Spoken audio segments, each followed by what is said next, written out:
Welcome to Public Speaking with Peter George. Do you want to be calm, confident, and credible every time you speak in public?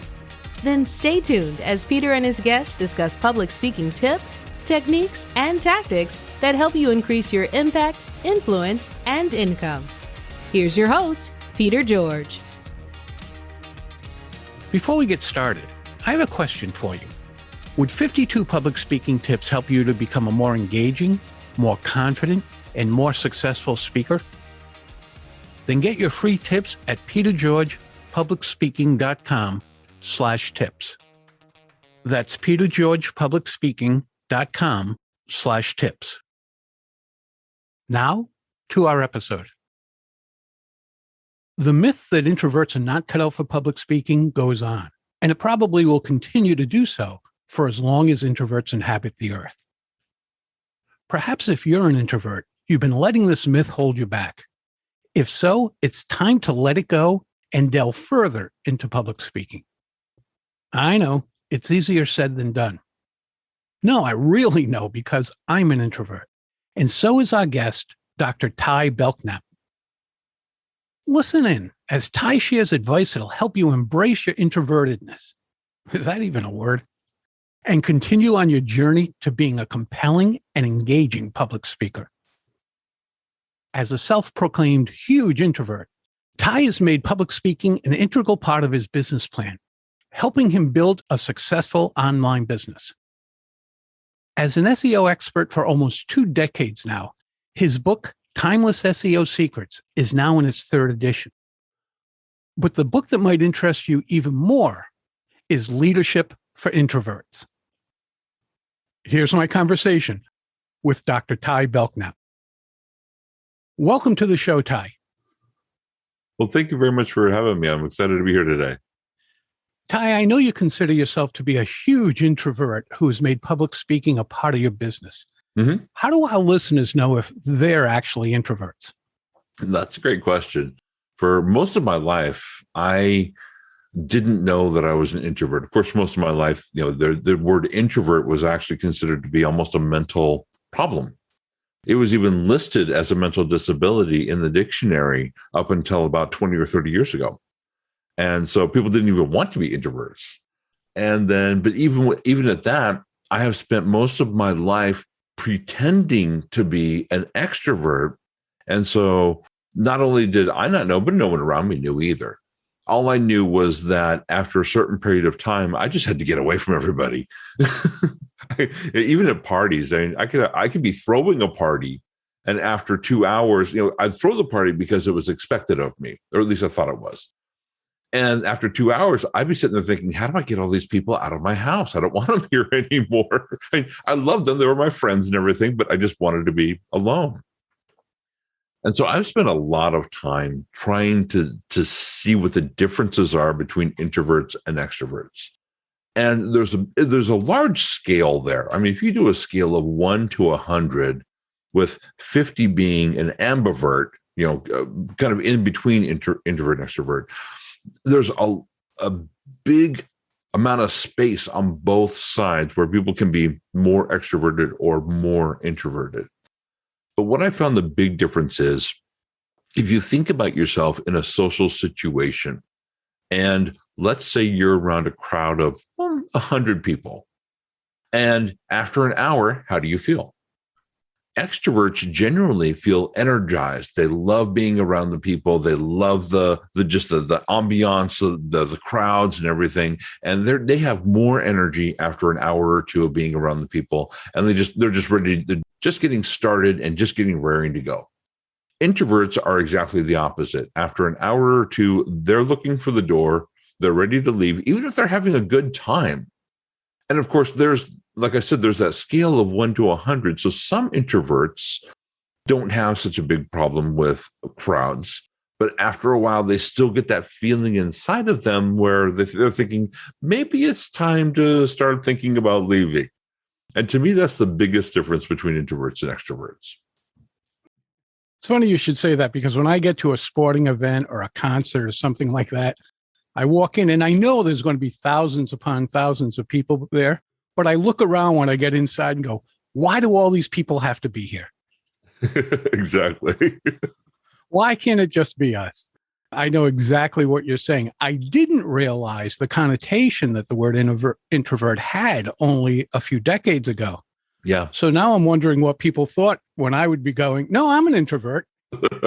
I thought it was somewhat of a badge of honor, and maybe it wasn't.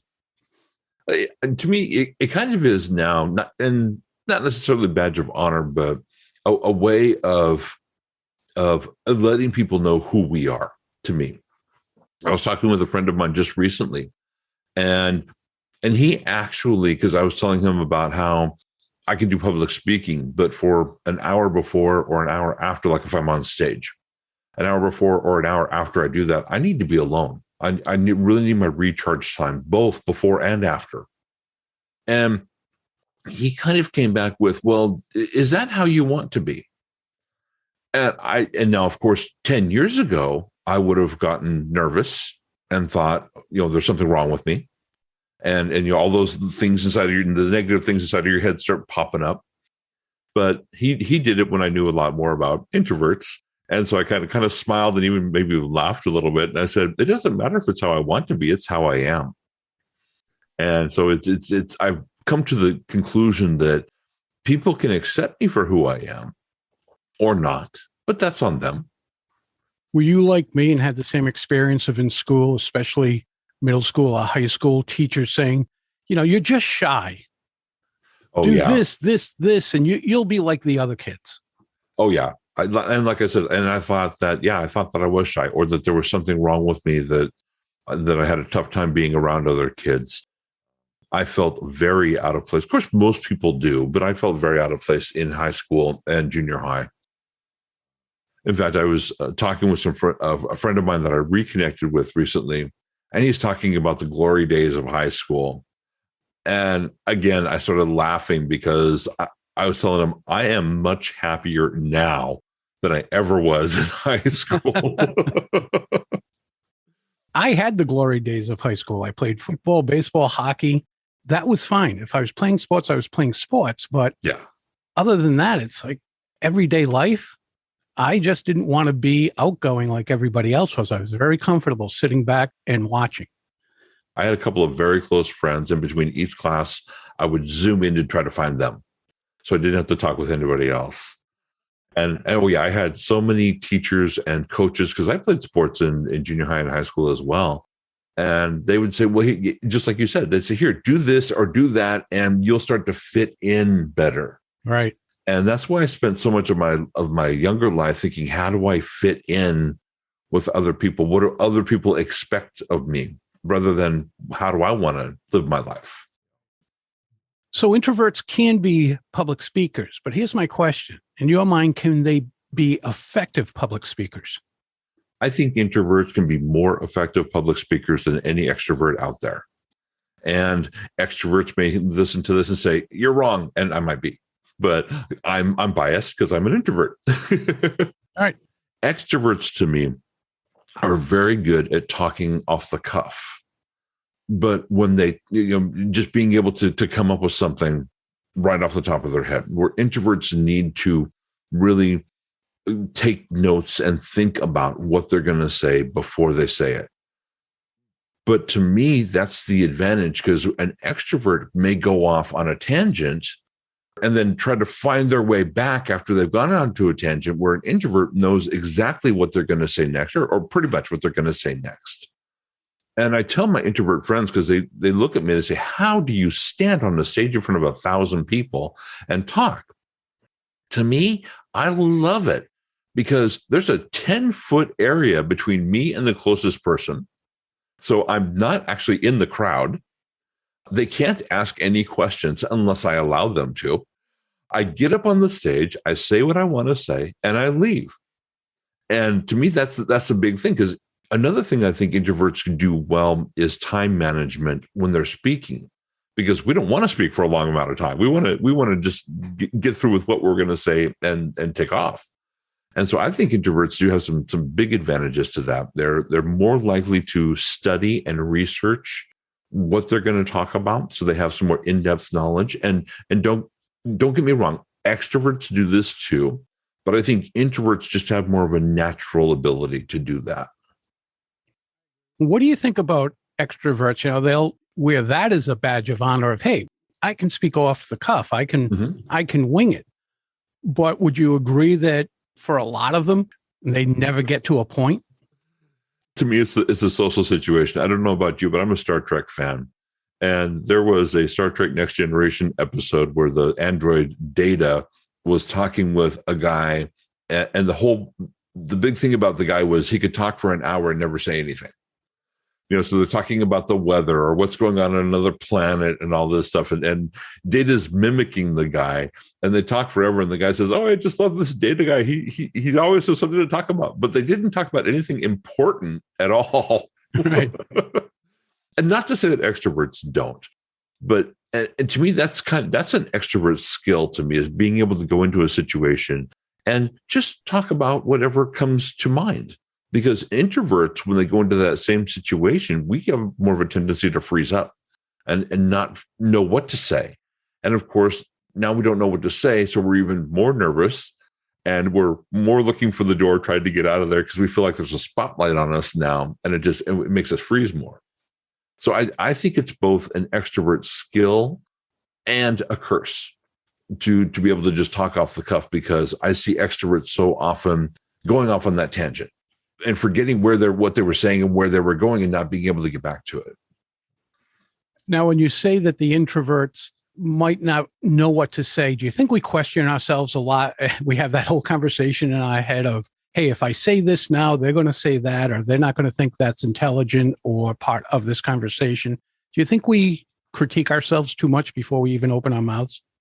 That's actually something that I work with homeless teens. And that's one thing that I work with them on. I call it the negative self-talk, where they go into a situation and before they've ever said a word to another person, they've had an entire conversation in their head, and it's been completely negative, and it's turned out bad, and it's turned into maybe an argument and someone's storming out, but nothing's happened yet. They haven't actually even said a single word to the person yet. And I work with them on changing that negative self-talk to positive self-talk, having them imagine a better situation, things coming out better. I think that as introverts, since we internalize things more, I think we do have more of a tendency of doing that self-talk. But I think a lot of introverts don't realize that they can manage that self-talk in a positive way as well. Yeah, I have that self-talk and I have the self-conversations. I'll be sitting with my wife, who's an extrovert, and I'll literally have a conversation while realizing it, say, well, if I say this to her, she'll say this, and then I'll say this, and I'll say this. And my thought is, okay, the conversation's all done. I don't have to open my mouth. Exactly. And I think that's just part of who I am. And I know others do it as well, because I've heard from others. And I think we have those conversations probably too often and limit ourselves of being part of a conversation with others. I'll agree with you on that. For our listeners who consider themselves introverts, is there anything that they need to overcome? Now, to me, there's a big difference between being shy and being an introvert. If you take the Myers-Briggs test, which rates introvert versus extrovert, it's got the 16 different personality traits and everything. I literally took that test several times, and I rate 100% introvert every time I take it. But I'm not shy at all. If I know what I want to say and I'm ready to say it, I'll say it. So there's I don't think introverts have a lot that they need to overcome as much as to understand themselves better. And that's what took me a long time. That's why I wrote the book Leadership for Introverts, because there's tons of leadership books out there. And they're all about, doing successful meetings and leading teams and they're good books, but they don't talk about how introverts are half the world. People used to think that about 1/3 of the population was introverted, and that's not true. Half the population is introverted. And so we just need to learn the skills that will help us in dealing with social situations better and learning ourselves better. Like 20 years ago, I would have never known, like after a party or even after a meeting, that I need time alone to recharge a little bit before I go into the next thing. Now I do that every time, even after this podcast. I'll have a half an hour period of time where I'm just going to burn through some work, do some things that I enjoy doing, hitting the keyboard and doing stuff without talking to anybody for a little bit so I can recharge my batteries before the next thing that goes on. So I think that introverts learning about ourselves, learning what works for us and not listening to what the extroverts tell us should work for us is a big thing. Now, I know, being an introvert myself, Mm-hmm. that it can be challenging to prepare for speaking in front of an audience. What advice do you have for our listeners who are in the same boat as I am? My biggest advice, and this is what I learned to do, is practice.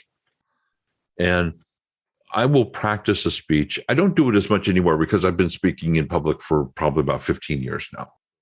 But when I started, I would practice a speech 5 or 6 or 7 times before I ever got in front of an audience. I do it in front of a mirror so I can look at myself to see how I react to my own speaking, make sure I'm not frowning too much or something like that. Because I don't know about other introverts, but I tend to frown when I'm thinking, and introverts think more than try to, internal process. So I try to stop that. But to me, practicing is huge. So what I would do is I'd write my speech out 100%. And then I would practice it over and over. And as I would change things, I would change the writing. And of course, this doesn't work for everybody. You use what works for you. But the more you practice a speech, the more natural that it becomes, especially for introverts. This works for extroverts too. It doesn't really matter. This helps extroverts stay on target without going off on too many tangents as well. I think the practicing is huge for anybody that wants to do public speaking. But the biggest things that really helped me was when I learned, like I already talked about, take a little bit of time before, but more especially after the speech, to be alone. And the last speech I did, this was of course before COVID, but the last speech that I did in front of a lot of live audience, this is what I learned is when I get done with a speech, people want to talk to me. They want to learn stuff. And it's introverts and extroverts. Remember, your introverts have been sitting in the audience quiet for the last half hour to an hour. So they're recharged. The extroverts are squirming in their seats by the time that you're done because they want to talk. So now it doesn't matter who they are. They want to come and talk to you. So I've learned when the people come up to want to talk to me, I'll tell them, hey, I am an introvert. Even if I don't talk about being an introvert in my speech, I'll tell them I'm an introvert. I need to go and just recharge for about 1 hour. Let's meet back right here in an hour and we'll talk. We'll go to dinner, whatever you want to do. But it gives me that time to recharge a little bit. And that has helped me a great deal. My wife never really understood. Again, she's an extrovert. After I got off a stage, all I wanted to do was go back to my hotel room. Yeah. And she would say, no, the hosts want to take us out to dinner and show us around town. And I'm like, can we do that in an hour? Can we do it tomorrow? Can we do it another time, but not now? She never understood that. She understands it intellectually. Yeah. But that's it. She really didn't get it for the longest time. My wife is the same way. But as I've learned about introverts and extroverts, I've taught her a little bit more as well. For instance, this is the big one for me. I will text her something and she will call me back. So texting is very introverted, calling is very extroverted. So she'll call me back and I'll say, hello, Mrs. Extrovert. I'm sorry. Go ahead and ask your question. Ty, what words of encouragement can you share with our introverted friends? You guys can make amazing leaders and you can make amazing public speakers. I know it seems scary standing in front of a bunch of people. It's not as scary as you think. Now, and remember, there's a big difference between being introverted and being shy. If you're shy, then being public speaking is going to be a very scary thing for you. But you might be thinking that it's scarier simply because you're an introvert and you don't know what to say, which is why I really say practice as much as you can. Practice in front of 1 or 2 people. Practice in front of good friends. That way you're practicing in front of people that you know and you trust. And that makes a big difference as well. 20 years ago, 30 years ago, I did not think that I would be ever standing in front of a stage of even 10 to 15 people. And in the last 3 years before COVID, I was standing in stages up to 1,000 people with no problem at all. And so you can do it if it's something that you want to do. but don't feel that you have to. Like I've said, learn about your introverted super skills. Everybody has a super skill, whether you're an extrovert or an introvert, and they're all different. Learn about your particular introverted super skills and really make those even better, hone those even more so that you can be the best introvert you can be. Ty, where can our listeners connect with you? My website is portbell.com. I run an SEO company, and that's my website. There's links to my books on there. There's a contact form on there to contact me.